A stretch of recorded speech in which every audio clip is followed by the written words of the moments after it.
Welcome back to another episode of 20 Minutes With. Joining us here today is Dr. Lew Seok-choon. Dr. Lew is a retired professor of Yonsei University in South Korea and is also a sociologist with over 30 years of experience in the field. Dr. Lew earned his doctorate at the University of Illinois, and over the years he has conducted some fascinating research on East Asian history, politics, and social development. Well, thank you so much for being here, Dr. Lew. You're welcome. Thank you so much. So I want to start off our conversation today with one of your areas of expertise, and that is, of course, the relationship between Japan and South Korea.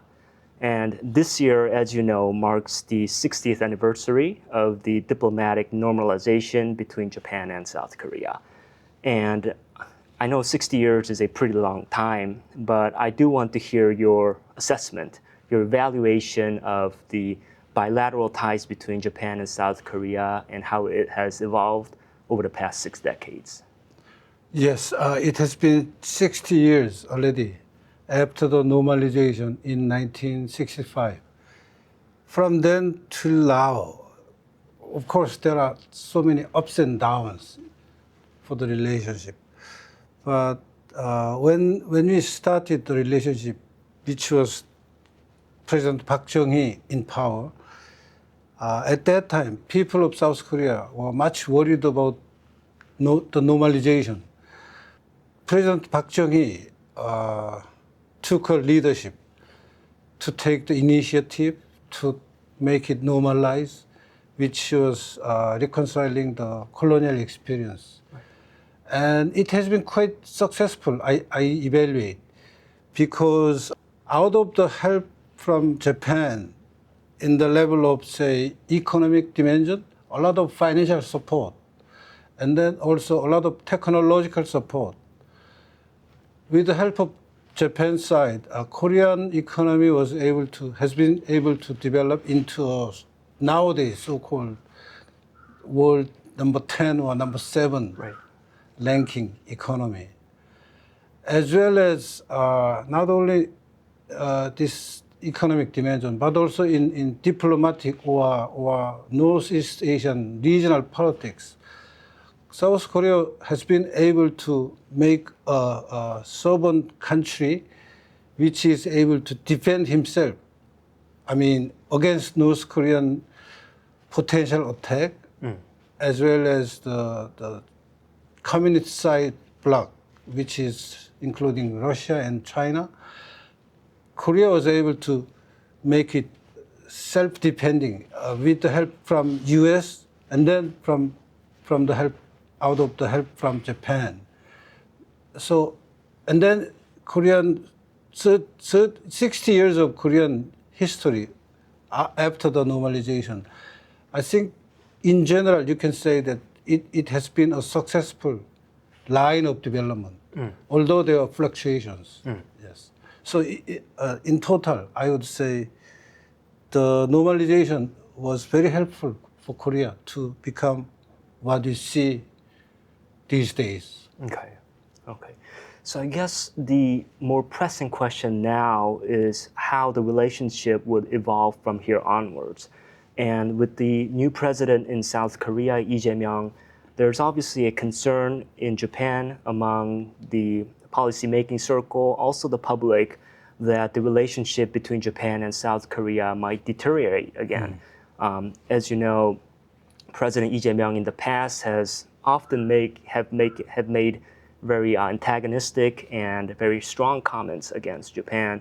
So I want to ask you, how do you foresee Japan and South Korea's relationship under this new leadership in South Korea? Yeah, I agree with you, because the current president, who just elected, has been ride on a tide of anti-Japanese sentiment. But I think we should consider the very important change of Northeast Asian diplomatic or defense situation. U.S. has been quite sympathetic to China until the coming of Trump, second period of Trump period. this current second period, Trump is very strong against China. Even we can call it as a anti-China policy. Right. And out of that context, if South Korea is not following what U.S. is demanding, then U.S. is quite hostile even. Okay. As you see, just yesterday, U.S. bombed Iran. And Iran, I think, should meet a new situation, which include regime change. And I think that kind of U.S. policy, which is not engaging those countries who are against U.S., including China. And Chinese are usually on the side of North Korea and Russia. And if Lee Jae-myung, the new government of Korea, is not meeting the demand of U.S., then I think South Korea might be socialized or communized. Okay. So if we keep the system as a liberal democracy and market economy, then I think we should cooperate with Japan as well as U.S. And then if Lee Jae-myung, after his power in the presidency, if he keep the same stance that what he has been doing to Japan, I think U.S. will not so happy with that, which means punishment, maybe. Then if there is no influence of U.S., if there is no influence of Japan, then South Korea cannot stand alone, which is a peninsula at the end of the Eastern Asia continent. Then our country might be communized, and people in general, Korean people in general, do not want to be a communist country. Okay. So Lee Jae-myung have a very deep dilemma in between what he has been doing up to now and then what he has to do after being in the power. I see. There will be a big gap in between those two positions, stance. Okay. So you earlier talked about how the relationship between Japan and South Korea has sort of fluctuated over the years. There were good times, there were not so good times. And when you take a look at the not so good times, oftentimes this sort of friction stems from historical disputes, right? And those are, of course, things like the comfort women issue, wartime labor disputes. And for those of us in Japan, sometimes we feel that even if an agreement is made or a deal is made between the two countries, oftentimes these issues are reoccurring and becomes a sort of a source of tension between the two countries. So I want to ask you, why do you think these historical disputes and colonial era disputes constantly sort of reoccur between the two countries? Well, I think two countries should be honest on what happened in the history, especially when Korea was colonized by the Japan. We should know, we should find out what exactly happened at that time. And as far as I studied in this field with so many historical materials, including newspapers, including court records, I found nobody dragged by the Japanese military or Japanese police. You're talking about the comfort women issue. So let's be honest what happened at that time. Although we are colonized by Japan, Japan was not exercising military force to dragging people without any lawful order. But somehow Koreans are having a psychology or mental motive which want to be compensated by the Japanese. So they are demanding endlessly because it was you who colonized us. So you should be sorry for Koreans. Japanese should be sorry for Koreans forever. And I think when we are not so much developed, I think that kind of psychology is making sense. But at this time, I think we are shoulder to shoulder relation to Japan, which means we are not we don't need to beg to Japan to compensate. We can make our history by ourselves. And then we made it. And people everywhere, including all over the world, are saying that Korea made a success. So we should be proud of ourselves, and we can tell what exactly happened in the history. And as far as I see all the materials, Japan colonized Korea, of course, yes, but Japan did that kind of things with the agreement of Korea at that time. Right, right. And then finally, Japan lost the war, and then Korea made independent. And then after that independence, we did our best to make an accomplishment, to be a success. And then now we can say that in the past, when Korea was colony of Japan, we were eager to make money. So laborers went to Japan to get money. People went to the war front to make living there. And on that process, it is not proud things to say, but some people engaged in sex labor. I think that is not so much shameful things. I mean, they were doing that to make their livings, Right. which was very frustrating, but we shouldn't be so shameful on that, and then we shouldn't tell lies to our children. We should tell exactly the truth. Right. Okay. You talked about being honest. We have to be honest about our histories. But honesty in South Korea sometimes is very costly. And as you know, you yourself faced quite a bit of backlash for lecturing on the comfort women issue. And back in 2019, in one of your lectures, you lectured on the comfort women issue, and your comments became a major controversy in South Korea. And for your comments, some local comfort women advocacy group filed lawsuits against you, also criminal complaint against you, and you were indicted in 2020. And you faced a very long trial for your comments on comfort women. So can you maybe talk a little bit about the trial? And Well, it's an unfortunate accident. Well, it took 6 years for me to get the final court decision that I'm innocent on that issue. So that's your criminal case?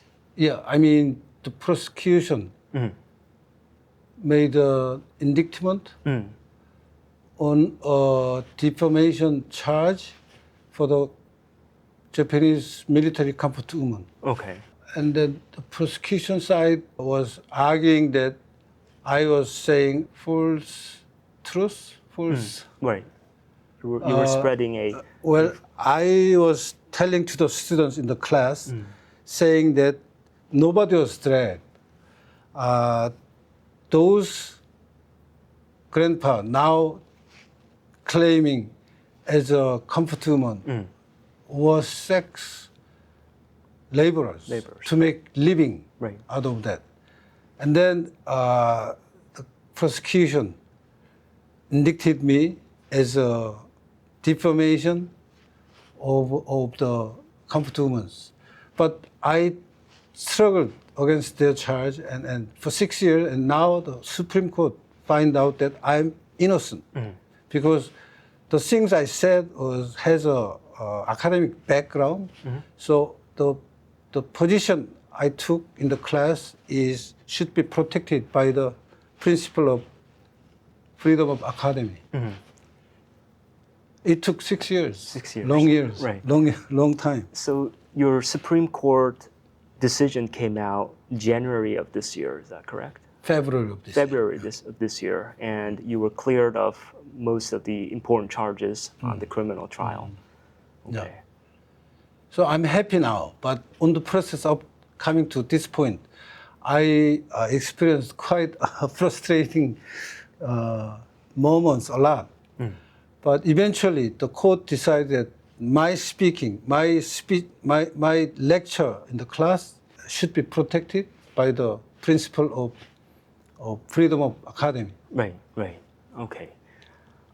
So I guess I want to ask, going off of that a little bit, if you could advise those scholars or academics who want to study controversial materials or who want to, like yourself, speak the truth, but are fearful of this backlash or getting sued like yourself, what advice would you give to those academics or new scholars? Well, it might be very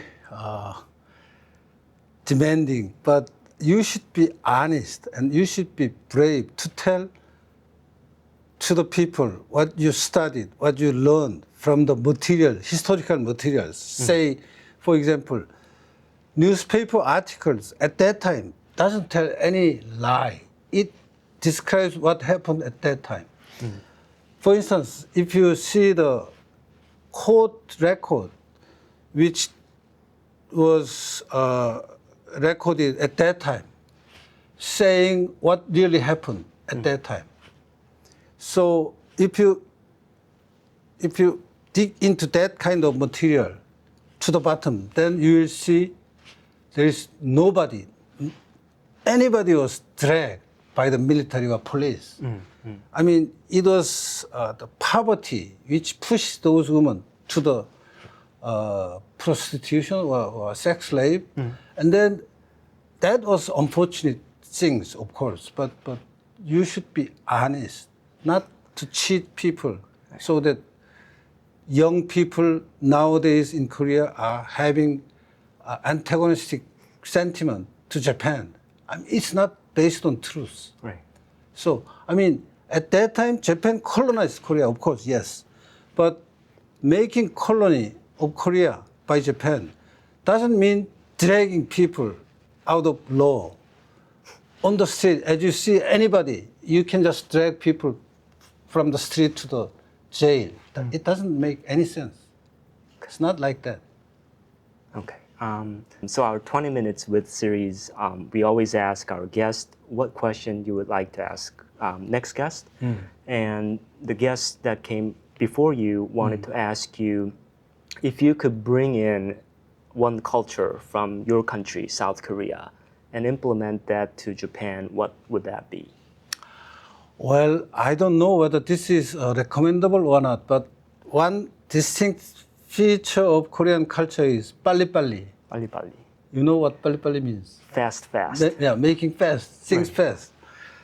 We were able to modernize our country in only 70 years. Japan took 200 years. Western Europe took 500 years or more. So Korean culture may have something which is supporting the fast modernization. And now Korea is enjoying, AI industry and then aerospace industry and defense industry, which means we are now competing at the front with other industrialized countries, democratized countries, liberal democracy countries, including Japan, including US, including British, German, French. We made it. Right. We should be proud of it. And then one thing which helped to make things like that is our 빨리빨리 culture, 빨리빨리. which take only 70 years to make modern Korea to be compatible. Just to wrap up, what's a question that you would like to ask the next guest? That's a simple but very important question. I would say, what is your advice to your younger days from the perspective of today? Today. Okay. Does it make sense? Right. So what would you advise to your younger self? Younger self, right? Okay. That's a very good question. Well, thank you so much for being here, Dr. Lew. You're welcome. Thank you so much Thank you. for inviting me. Thank you all for tuning in. This was 20 Minutes with Dr. Lew Seok-choon.